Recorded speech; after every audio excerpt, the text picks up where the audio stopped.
Um composto orgânico pode sofrer oxidação em condições controladas com a formação de um aldeído, mantendo o número de átomos de carbono de sua cadeia. O composto A, que é o aldeído que será formado, pode, então, em certas condições, sofrer descarbonilação, a perda de um átomo de carbono e um átomo de oxigênio na forma de monóxido de carbono, e assim forma uma substância B. Essa questão, mesmo sem um conhecimento maior de química orgânica, dá para se resolver. Oxidação lembra de oxigênio, e a oxidação na química orgânica sempre está ligada com a entrada de átomo de oxigênio. Quem já conhece melhor a química orgânica sabe que na oxidação de um álcool nós teremos a formação de um aldeído. Aldeído é quando a gente tem C-O, H e não C-O, OH. Olha aqui o composto. Ele já tem um OH. O que é um aldeído? Se eu colocar uma carbonila, se eu ficar aqui com esse carbono que eu estou apontando, tendo uma ligação dupla com um oxigênio, eu fico com C-O-OH. Isso é carboxila. Isso seria um ácido carboxílico e não um aldeído. Quando a gente desce nas alternativas, que alternativa A não pode ser, forma ácido, B forma ácido, C, que aparece aqui no lugar da hidroxila, aparece uma carbonila entre dois carbonos, isso é cetona.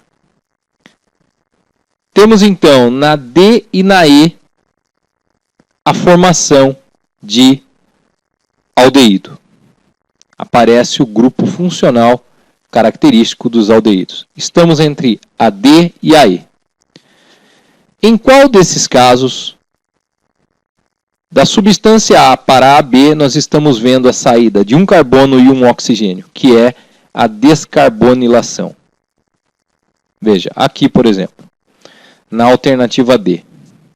Saindo esse oxigênio e o carbono que está junto com ele, então a molécula vai perder um carbono e vai desaparecer esse oxigênio. A molécula continua como ela é até esse ponto que eu estou apontando, até o quarto carbono. É justamente o que ocorre. Então aqui tudo indica que é a resposta. Veja que na alternativa E ocorre a saída de um átomo de carbono. Haviam 5 átomos de carbono e agora temos 4 átomos de carbono, porque aqui está indicado, tem um hidrogênio, aqui não é carbono. Você tem que saber ler então essa representação chamada de zigue-zague. Muito bem. Então, quando nós chegamos neste ponto, nós percebemos que não sai oxigênio na alternativa E. Só sai carbono.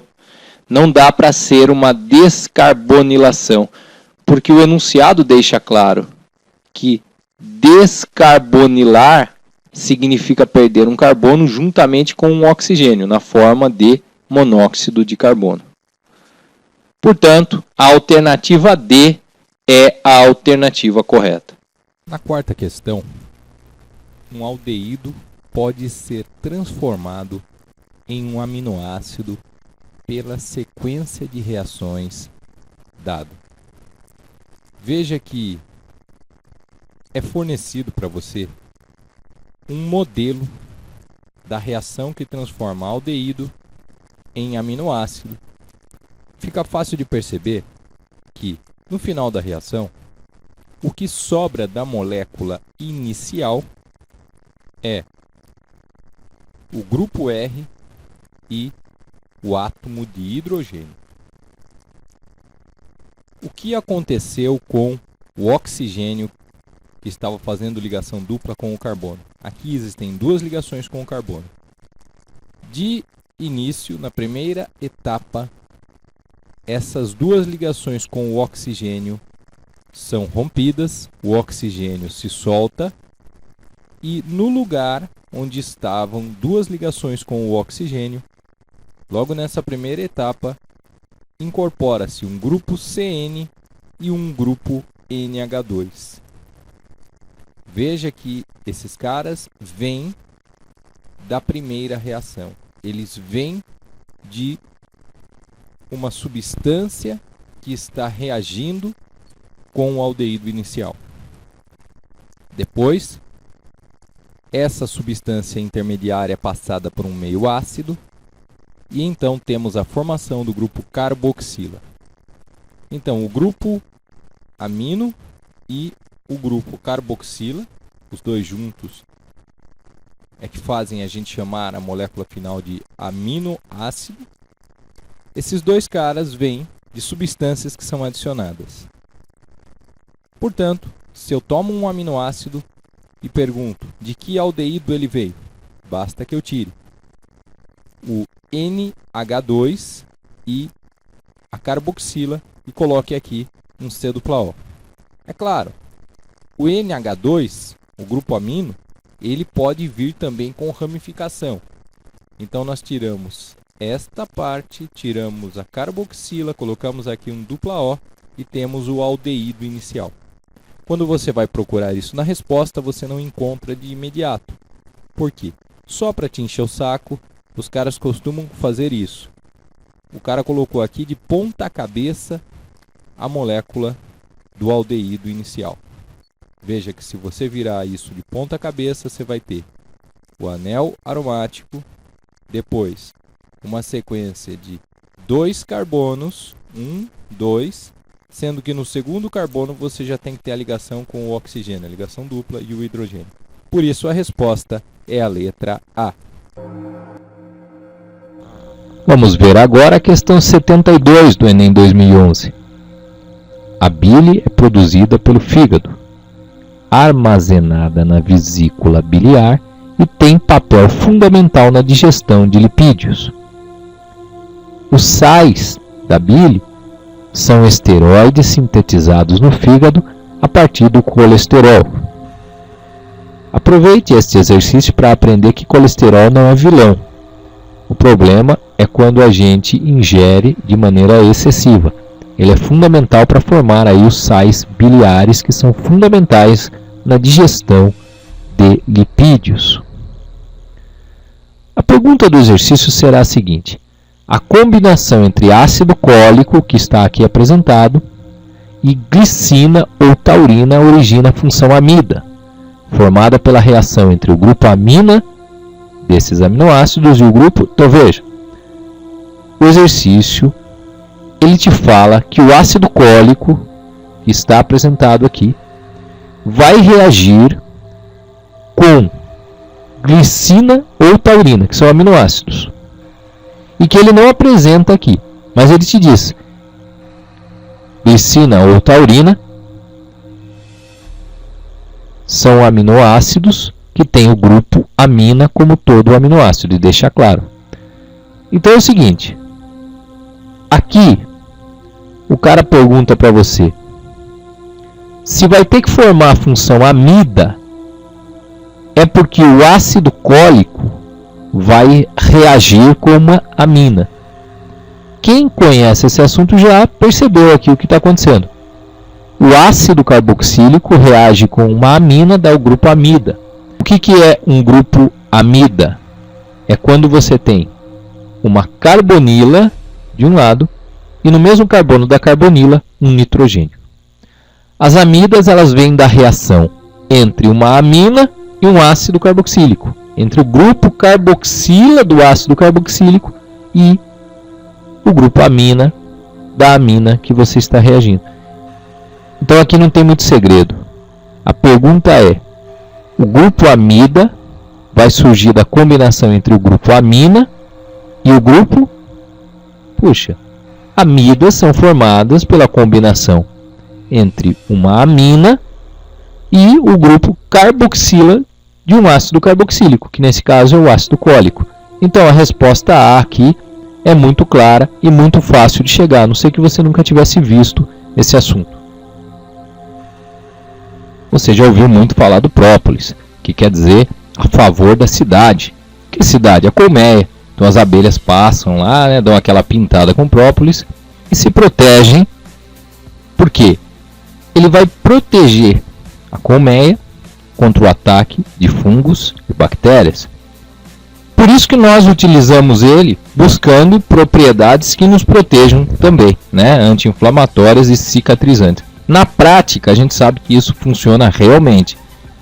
Vamos lá então. Pergunta do exercício. O ácido carboxílico e o álcool capazes de produzir o éster em apreço por meio da reação de esterificação são...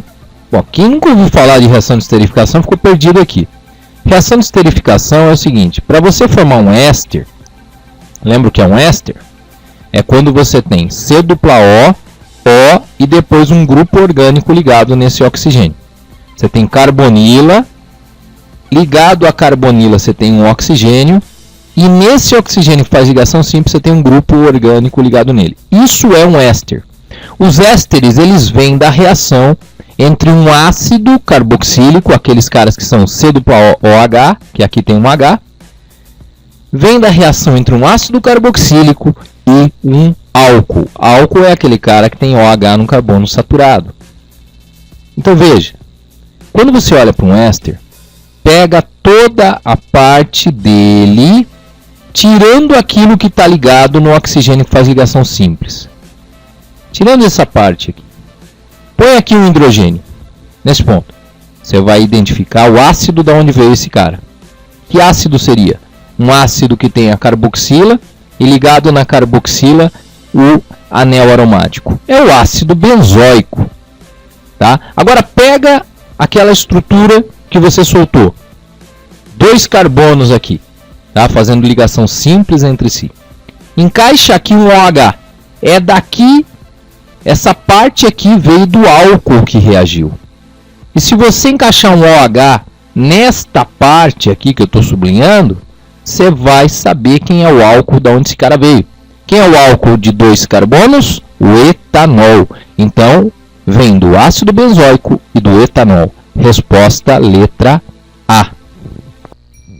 A questão 77 fala de uma substância que envenenou muitos animais em 2004 no Zoológico de São Paulo.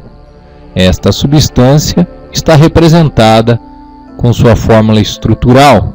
Veja que há uma ligação iônica entre o oxigênio negativo e o cátion sódio. Essa substância é o monofluoracetato de sódio.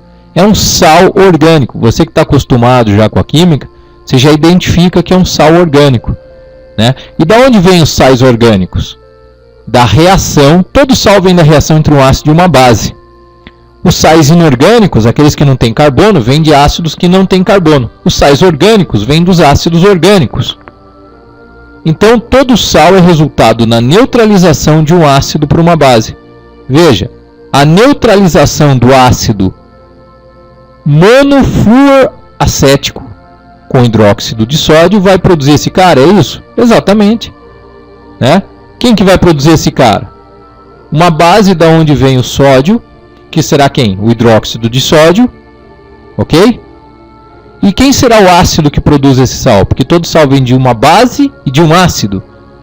Para descobrir o ácido de onde ele vem, é só tirar o Na e colocar o cara que estava aqui antes dele chegar, que era o hidrogênio.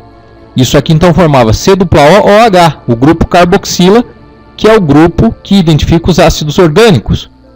Então, quem era o ácido? Veja, tinha 2 carbonos, e veja, aqui não é um terceiro carbono, aqui é o flúor.